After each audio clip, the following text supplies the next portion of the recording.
Hello everybody, every pony, everything, and welcome back to the interview series. I am your host, Patrick Rowberry. Today's guest, she cracks up me, she cracks up you, she cracks up everyone. Of course, she's cracked up her boyfriend, and we're going to be talking about him quite a bit. Of course, it's Mirror Marvel. What's up? Thanks for that introduction. Mirror Marvel, please tell us who you are and just a brief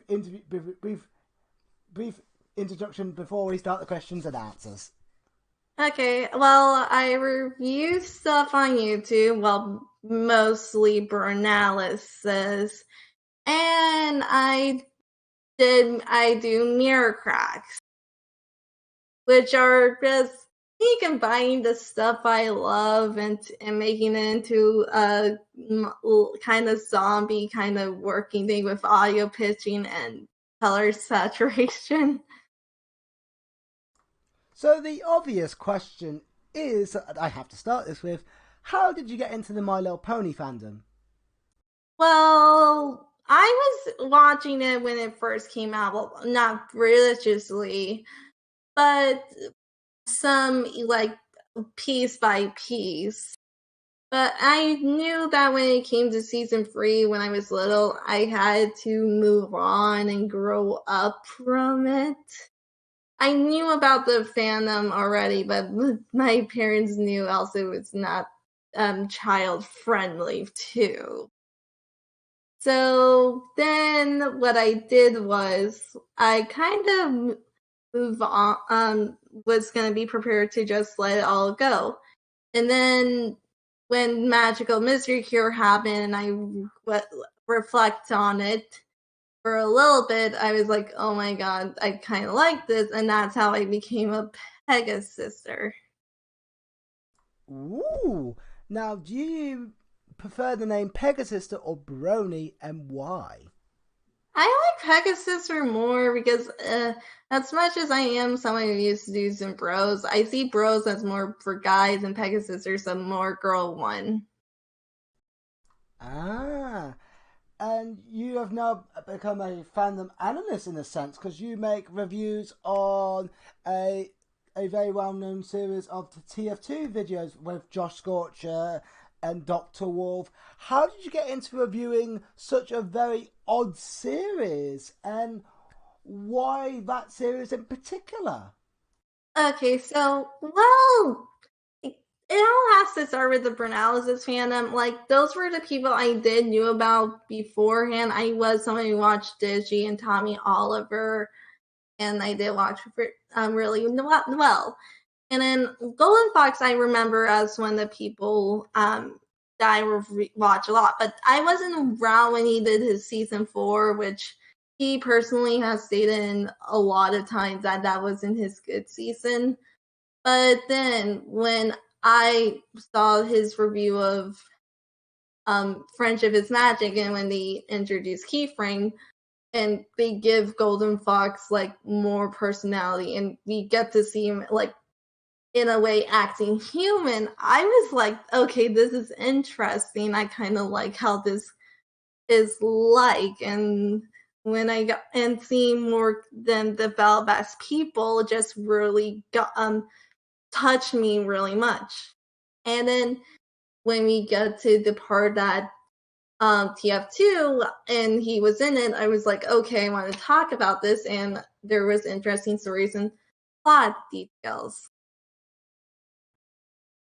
Oh my, you watched it for the plot? A lady watching it for the plot, you say? Hmm. Oh my. Oh my I'm playing you up, Mirror. You know what I'm like! Yeah. You should have expected this from me! You I should have mean, expected any less from me! granted, I've been trying to repress a new side I've been seeing with Thomas Sanders, another person I watch, and I'm just like,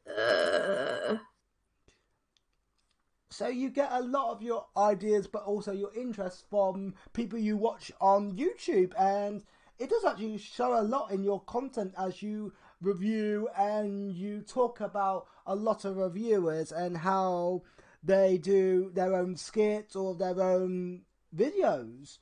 What what sort of style do you bring to that, and what what keeps you doing it? Well, for me, it's just because I'm someone who likes to see people improve. I want people to get better. I like to see them develop.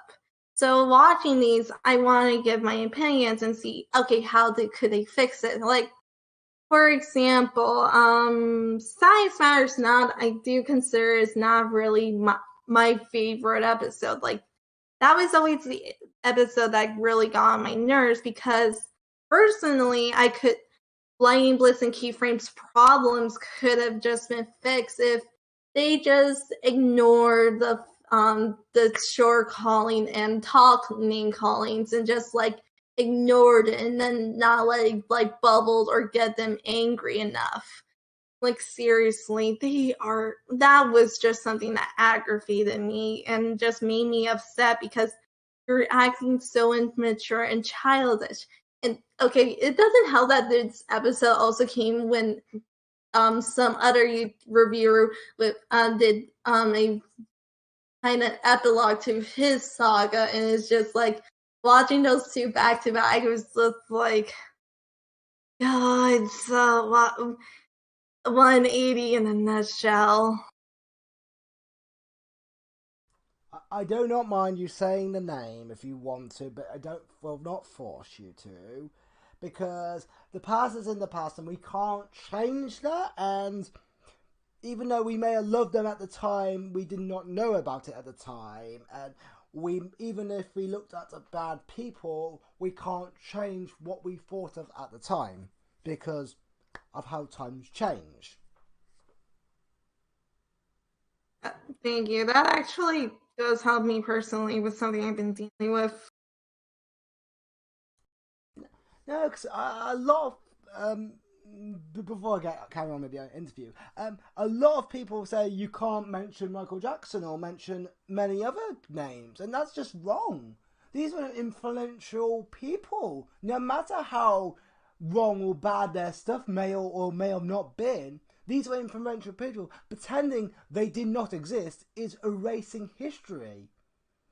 You can't do that. You can't pretend I it never happened. I know.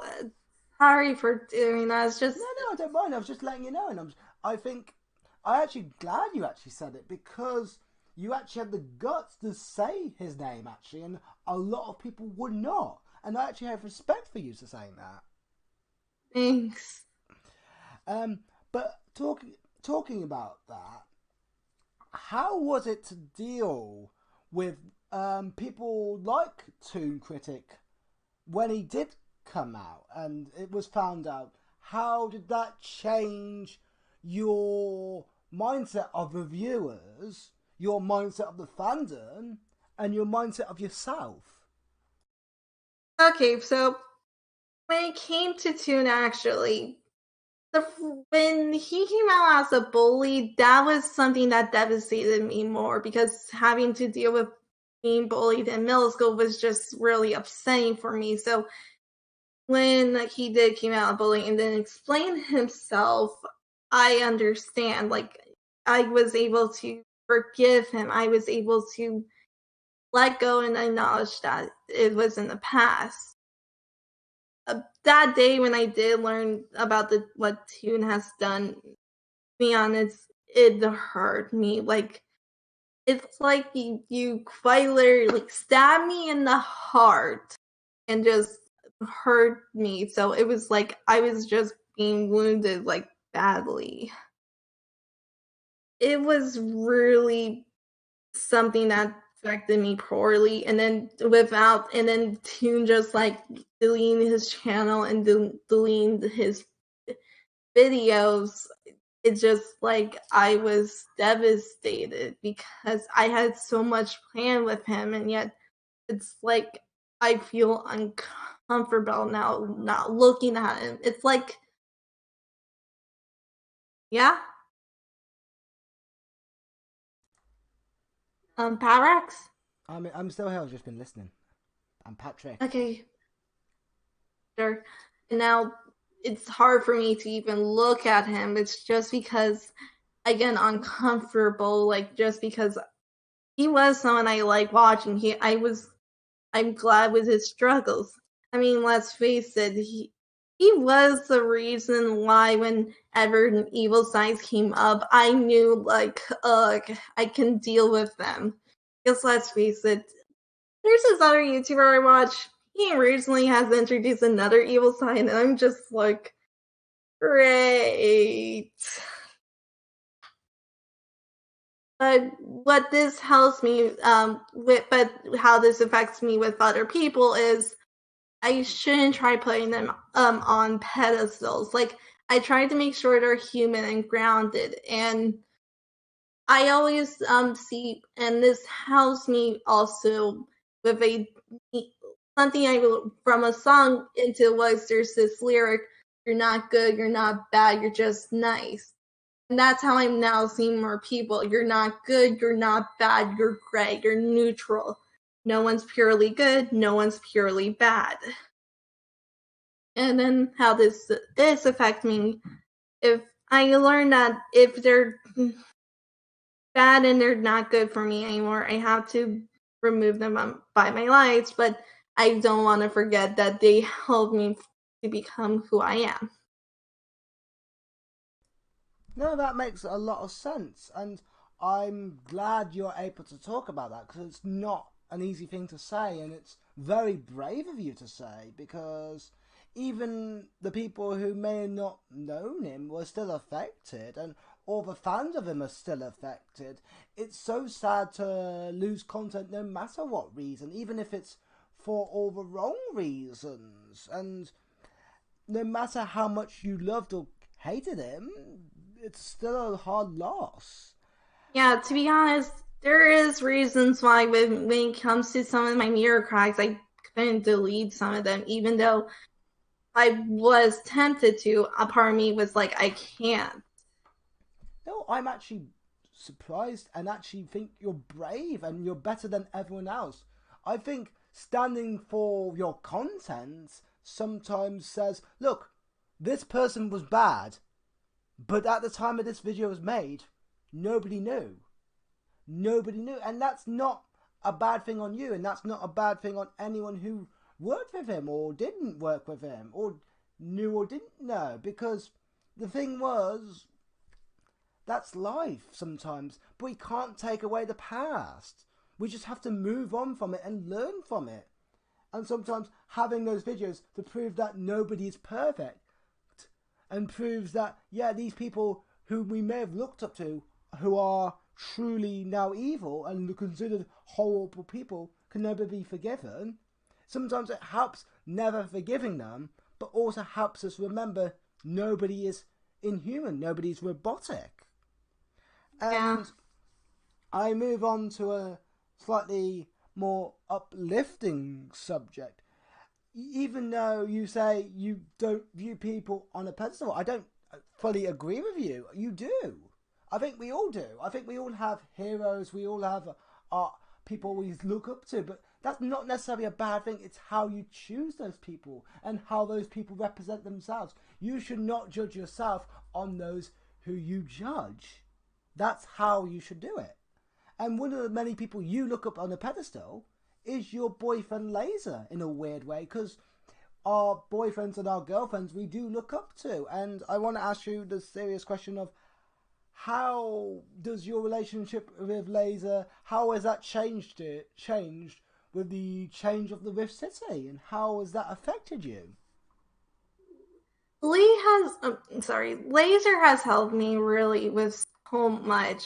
When he will always be able to listen to me if I ever have like a rough day at work or school, and just either to just comfort me. And one thing I've been learning with this relationship as it goes on is how do I try to be a better person, and how do I try to share with him. Like me and him have like as of this recording are going back and forth on watching what we want to watch. Well, one day it will be something I want to watch. One day it will be something he wants to watch. And then we are always trying to make time for each other, and he is trying to also help me develop people and characters and stories and writings, and I appreciate everything he does for me, even though I don't show it that much. No, I think you do show it. Sometimes you don't always realise that sometimes. One of the things that I did notice was that the fact you used to be a mod and now sadly you're not. How has that affected you? If I'm gonna be honest, I feel bad for even doing it because I barely did much, and at the time I had to focus on work and finishing up high school. I mean, to be fair, I haven't really done a video, and that does make me feel bad because it doesn't help that I personally have been dealing with a burnout with mostly the burnouts themselves, and it's just like I feel tired.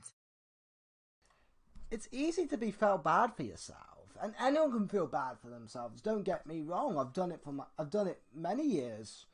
But there's no point if you're gonna just keep hurting yourself. Sometimes all you need to do is move on and make new things. Even if it isn't brony analysis. I know for a while you've been thinking about doing other stuff that isn't brony analysis, and I think many people would love to see more content from you, no matter what it is, because you're a great personality, no matter what you're talking about. You can be so interesting and so amazing sometimes, and that's one of the reasons why I wanted to do this interview, is to help inspire you, but inspire others, that sometimes even when you hit a brick wall, that doesn't mean you have to stop. You just have to find a new way around it. And sometimes hitting a wall is sometimes the best thing, because it gives you such a brilliant challenge that you have to overcome. And sometimes the challenge makes you realise how much you appreciate all the things you've had to that point. Thank you. But my question is, what videos of your own, of your past year, or how, for as long as you've been making, do you fully respect, and what's your favourite video you've ever made? Okay, this was, I think so far, is my Flight of Life review, because even though I haven't watched it in a while, that was my first time trying to explain myself, to get more thoughts into what I like, and trying to explain why people shouldn't do the stuff, like, and how it affects them. Because personally, there were parts in the Flight of Flight that I did get angry and upset with, and I do like how they show human emotions. Like, for like, best example was in part two, when Bliss, when Keyframe said, "Well, I feel bad. Does anyone else feel like donkeys?" That was one of the moments I like, and then I knew, like, you it's okay to feel like that. You just didn't feel like you need to help at that moment. You felt like she could take it by herself. And then when they were supporting Bliss, it was just like, that was like the sweetest thing I watched from them, and I was just happy for them. So in general, Flight of Life is always the one I like, and the one that I always wanted to try to do, improve myself.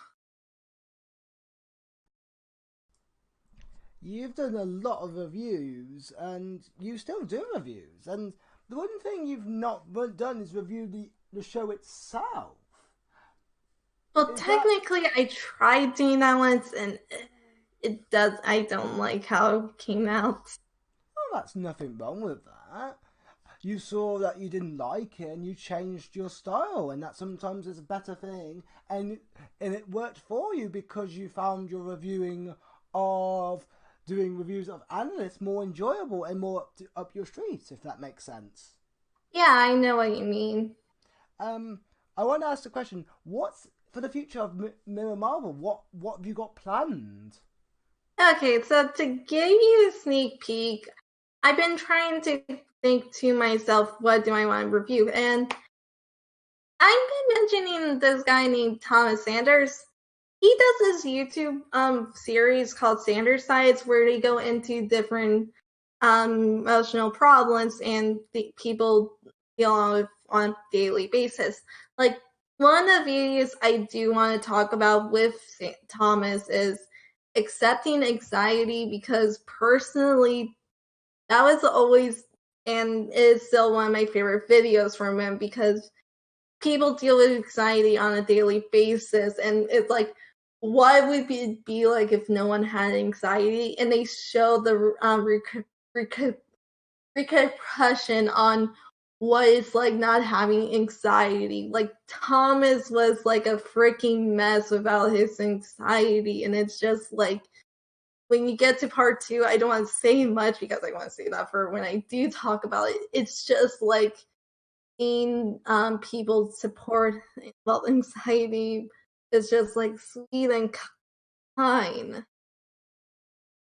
Also, just to give you a notice, the standard sides, they have personifications of what they deal with. Like, there's a logic, anxiety in himself, a creativity, and a morality. You talk a lot about how people deal with emotion and how people support each other. Have you personally been supported in a weird way, or supported in such a way that mimics anything you have seen in a YouTube video or seen in an analyst video in particular? And what stories or things come to mind? Well, personally, one thing I feel like I do have a lot of is empathy, because I am someone who is caring. I don't like seeing people hurt. It's like, that is my least favorite feeling, like seeing someone hurt and I can't do anything to help. It's always something that makes me upset. But when I'm able to help my friends, I like doing that. Like, sometimes I will be that even if I'm dealing with my own problems there, I will want to try to help out. Like, I have this friend who, when for a while me and her weren't talking, so she wasn't talking back to me, so I decided to confront her and say, okay, what's wrong? What did I do wrong? And then she just started crying. All I did was hug and tell her to let it out and just be that her shoulder to cry on, which I was personally glad I was able to help, and I felt better than I'm able to help friends. That's a really amazing story, and I'm so glad you shared it. You talked about a YouTuber you potentially reviewing, and are you thinking about going off the rails of doing non-MLP stuff then, or are you gonna still do pony stuff, or is it gonna see what happens kind of thing? If I'm gonna be honest, I feel, well, a burnout with burnout. It's like, TF2 after a while has just been getting stale and dull for me, and most of the analysis have, I don't know, they just been, I don't know, not progressing that much as of late, and just like, I watch these other YouTubers like move on and try to do much greater for themselves, and looking at the analysis, it's like I'm just getting bored and tired of them. Oh, hope that's not true for the Rift City, because there's a lot of good content creators in the Rift City that you may not realise that are also pretty damn talented and have their own stories to tell. They've just not been given the ability yet because they're too small. Yeah, But I know that feeling. To be honest, like I mentioned, I've been trying to write a character, and she is like, ugh, we're struggling to write her. you'll work it out. I know for a while you are very lucky because you have a boyfriend in Laser who looks after you, kisses you, on the screen, and he shows you his mini laser hawks and many other things. I've seen him show off his slowpoke and as well. But what messages would you like to say to the audience? What message would you like to say to the audience? I don't know. Like, there's so many stuff. Is I don't know what to tell them. It's just like, I guess, try try something new. If you're nervous about breaking through a new window, don't be afraid of trying stuff, and give people always a second look. Because one thing I have been looking back on when it comes to the people I watch is there were always times I ignored them, and then when I get to know them more, it's like I'm open to seeing more of their story unveiled. Because, like, a good example would actually, funny enough, be the YouTube channel Team 4-Star, because I knew them from Nostalgia Critic, and I knew some appearances from them, but I never gave them a second glance until Dragon Ball Evolution, where where one of their the person's part of Team 4-Star, Masako, was on it, and I'm just like, okay, he's interested in me. And when he mentioned he was in that Bridge series, I gave it a look, and I fell in love with it. No, that's a great moral action. That's a great lesson to learn, and I think that's almost the end. Would you like to give one more advertisement for your channel?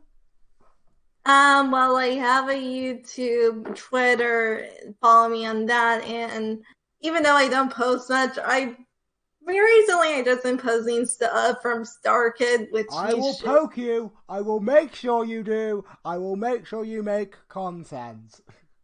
Okay, well, to be honest, I do want to try to get back into content making, because my reason I wasn't able to do content is just because the computer just like shut down, and it's like, I'm done. You broke me. Yeah, it was so sad seeing that your computer went down, but I'm so glad it's now back up. If memory serves me right. Yeah, I'm using actually a new computer that I bought with my own money. So maybe new videos from Mirror, and they're going to be the best. Maybe a new cracks video. If I'm gonna be honest, I do kind of want to do like a soft reboot where I'm trying to focus on something new. Would you bring back the crack series, or is that dead? I feel like I might have to say dead, just because A, now that people were watching it, B, it was just for my personal pleasure, and C, I kind of just want it. I don't really see anyone really watching them that much.